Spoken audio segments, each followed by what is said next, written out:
ايمن ظبط في البطوله يعني. اخدت كام في البطوله دي؟ 7500. 7500 دولار ولا جنيه؟ 7500 دولار. والله كويس. طب رقم كويس برضه. يا ابني ما تقولش عشان ما تحسش.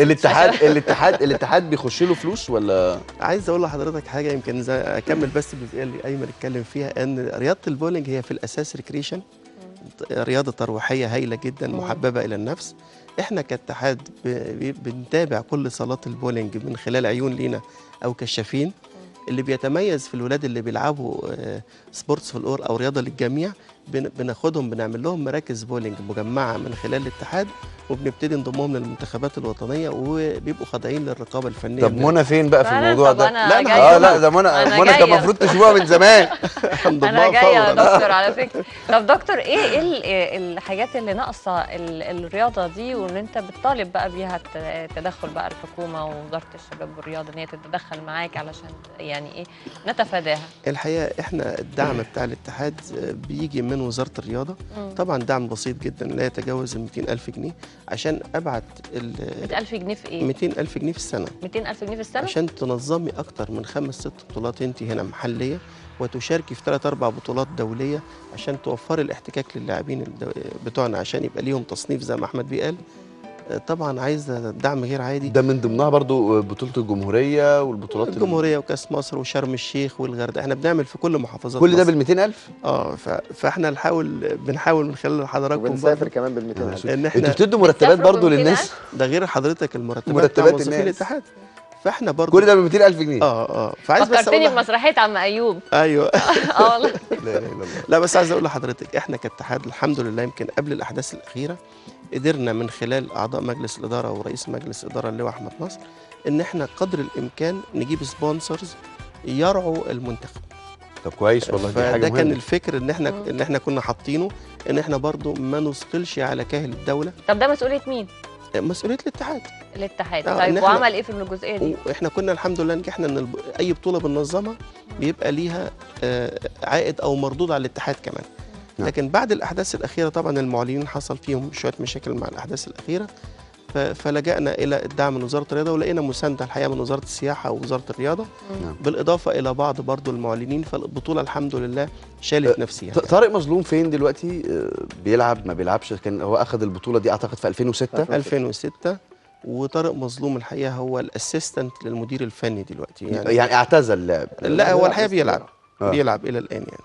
بيلعب الى الان، بس برضه بدا يخش في سلك التدريب مع الدكتور وجدي، عشان احنا كاتحاد بنعمل كوادر دلوقتي عشان يتولوا المسؤوليه بعد. بنشوف في بعض البطولات بتبقى في فرق بتلعب، مش واحد لوحده، وانما دوله مثلا زي مصر ممثله في 5 لعيبه، السكور الاجمالي بتاعهم بيبقى هو ده سكور الفريق.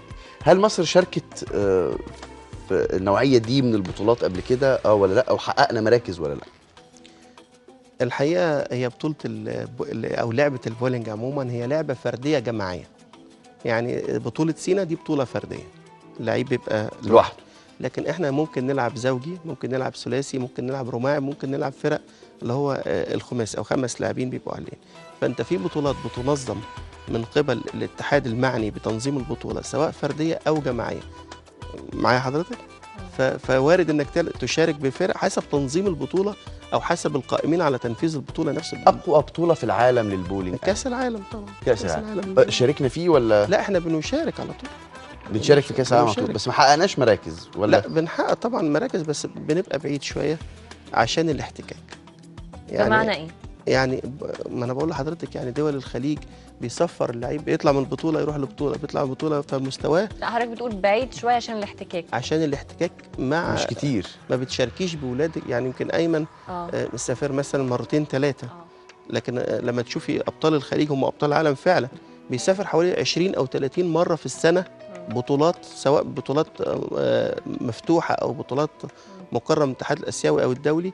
فطبعا مستواه بيبقى فايده كمان متعوده، فمستواه بيرتفع. يعني لما يبقى عندنا حقيقه حد زي ايمن هاشم بهذا الاداء المهاري الرائع اللي حققه في البطوله، فلو لقى الرعايه الحقيقه الكامله من المسؤولين ان احنا يدعمونا ماديا كدوله، ونوفر له الاحتكاك بشكل او باخر في طبعاً. اكتر من بطوله، طبعا لا ممكن يصل انه يبقى بطل العالم. يعني التمرينات لوحدها هنا في مصر مش كفايه، لازم يدخل مسابقات ولازم ما احنا اتعلمنا في احتكاك، الرياضه يا استاذه منى، انت طبعا تلعبي بولينج لعيبه قديمه اه يعني. لعيبه لعيبة قديمة. قديمة. كل ما بتحط اللاعب في محك انه يلعب في بطولات دوليه، اه كل ما بيكتسب اكسبيرينس او خبره خاصه صحيح. عشان يقدر يؤدي الفرق ما بين بطوله وبطوله او مسابقه ومسابقه بيبقى تقريبا وقت قد ايه؟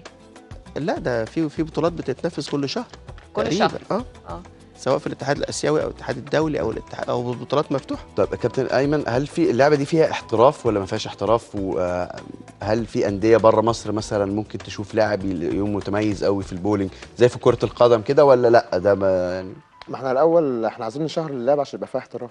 اللعبه لسه ما خدتش يعني، نفس اللعبه بولينج تبقى عامله زي كره القدم. هي صعب تبقى زي كره القدم بس عايز تبقى زي كره القدم، فهي الناس كلها واخداها هوايه مش واخداها احتراف. يعني هل دلوقتي لحد دلوقتي في اللحظه دي اللي احنا بنتكلم فيها بنعتبر او مصر بتعتبر هواه لسه في اللعبه، مش محترفين؟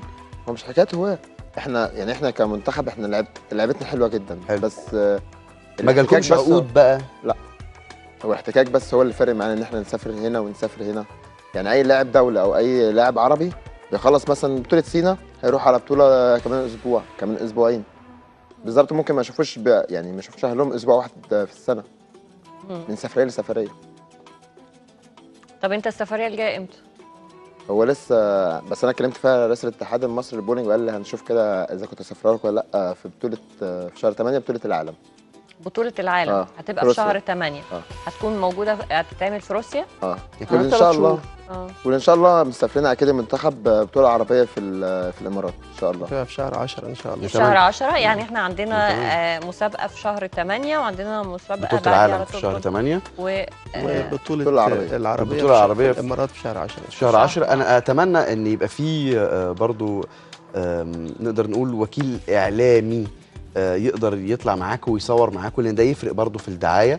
احنا لازم نشكر فعلا شركات الدعايه او الشركات السبونسرز اللي وراكم، لان فعلا حاجه محترمه للغايه انك انت تلاقي شركه بتهتم بالرياضه المصريه، يعني حتى وهي عارفه ان مش هيتم التصوير ومش هيتم الكلام ده كله، فاحنا لازم نشكرهم بجد.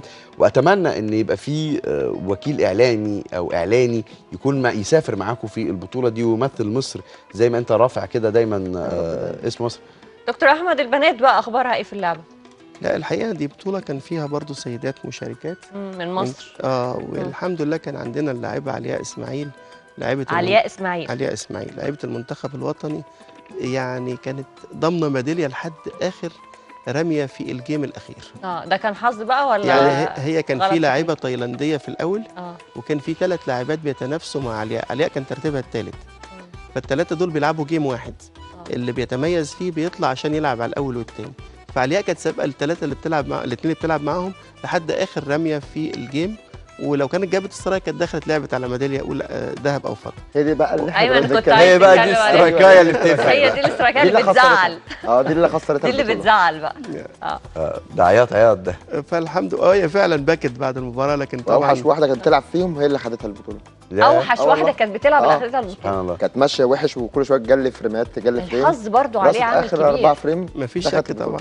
الحظ بيبقى عليه عامل كبير. عارفه يا منى، انا اكتر كوره بكرهها بجد او لما بلعب بولينج او حاجه بتبقى في بنين، واحده في اخر واحده يمين وواحده شمال، اللي هي سبليت. ما بتبقاش بقى بقوم انا لاعب جون بقى بقوم جايبها، عارف اللي هي تعدي من ان انتوا لعيبه بولينج قدام. لا مش قوي والله، هي المفروض بتيجي بسبين مش هتكتشفني لوحدي، عندنا كمان البنايه دي اللي توقع البنايه دي، مش الكوره اللي بتوقع البنايه اللي بتوقع البنايه. يا احمد تبقى انت وقع واحده وانا واحده. بس الحقيقه انا بشكركم على الاستضافه الجميله ده شرف لينا بجد والله. ولكن اتمنى بقى من قناه المحور القناه الجميله دي انها تنقل فعاليات البطولات البولينج. احنا اتمنى يعني دي دعوه كريمه. انتوا كاتحاد عندكم مشكله ان احنا ناخد حق البطوله او لا خالص اطلاقا، اهلا بيكم وتنورونا وده اتحادكم، ونتمنى ان تبقى المحور من احد الرعاه لرياضه البولينج في مصر. يبقى شرف لينا طبعا، وشرف لينا يعني وجود كابتن ايمن رافع كده دايما اسم مصر فوق، ويا رب يبقى وشنا حلو عليك في البطوله الجايه ان شاء الله. ان شاء الله ان شاء الله، وتكون معانا بعد شهر 8 ان شاء الله، واخد ترتيب كويس بقى في مباريات العالم ان شاء الله. يا رب بطل عالم يا رب ان شاء الله ان شاء الله باذن الله.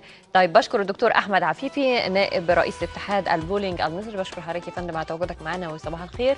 وكمان شكراً كابتن لحضرتك. ايمن هاشم الفائز بالمركز الاول والميداليه الذهبيه في بطوله سيناء الدوليه للبولينج، بشكرك وصباح الخير.